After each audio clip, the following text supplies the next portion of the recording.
ବଙ୍ଗୋପସାଗରରେ ଲଘୁଚାପ ସକ୍ରିୟ। ଆଜି 15 ଜିଲ୍ଲାକୁ ଘଡ଼ଘଡ଼ି ସହିତ ବର୍ଷା ଆଲର୍ଟ କରାଯାଇଛି। ତେବେ ଦକ୍ଷିଣ ପଶ୍ଚିମ ବଙ୍ଗୋପସାଗରରେ ସୃଷ୍ଟି ହୋଇଥିବା ଲଘୁଚାପ ଏକ ସ୍ପଷ୍ଟ ଚିହ୍ନିତ ହୋଇଛି। ଏହା ପଶ୍ଚିମ ଉତ୍ତର ପଶ୍ଚିମ ଦିଗରେ ମୁହାଁଇପାରେ। ତେବେ ସୋମବାର ରାଜ୍ୟରେ 15 ଜିଲ୍ଲାରେ ଘଡ଼ଘଡ଼ି ସହ ବର୍ଷା ହୋଇପାରେ ବୋଲି ପାଣିପାଗ ବିଭାଗ ପୂର୍ବାନୁମାନ କରିଛି।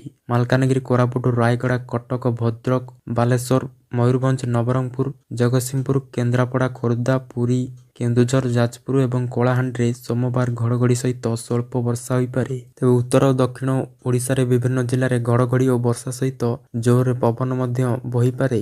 ପବନର ଝଟକା ଘଣ୍ଟା ପ୍ରତି 30ରୁ 40 କିଲୋମିଟର ରହିପାରେ ବୋଲି ପାଣିପାଗ ବିଭାଗ ଅନୁମାନ କରିଛି। ମଙ୍ଗଳବାର 24 ତାରିଖରେ ମୟୂରଭଞ୍ଜ, ଯାଜପୁର, କଟକ ଘଡ଼ଘଡ଼ି ସହିତ ସ୍ୱଳ୍ପ ବର୍ଷାର ଆଶଙ୍କା ରହିଛି। 30ରୁ 40 କିଲୋମିଟର ବେଗରେ ପବନ ମଧ୍ୟ ବହିପାରେ। ସୁନ୍ଦରଗଡ଼, କେଉଁଝର, ଭଦ୍ରକ, ଯାଜପୁର, ଢେଙ୍କାନାଳ, କଟକ, ଜଗତସିଂହପୁର, କେନ୍ଦ୍ରାପଡ଼ା, ମୟୂରଭଞ୍ଜ, ଖୋର୍ଦ୍ଧା ଏବଂ ପୁରୀରେ ସ୍ୱଳ୍ପ ବର୍ଷା ହେବ। ରାଜ୍ୟର ବହୁ ସ୍ଥାନରେ ଏବେ ମଣ୍ଡିରେ ଧାନ ପଡ଼ି ରହିଛି। ବିଭିନ୍ନ ସମସ୍ୟା କାରଣରୁ ଧାନ ଉଠିପାରୁନାହିଁ। ବାଲେଶ୍ୱର, ଭଦ୍ରକରେ 50,000ରୁ ଅଧିକ ଚାଷୀ ଏବେ ସୁଦ୍ଧା ମଣ୍ଡିରେ ଧାନ ଦେଇନାହାନ୍ତି।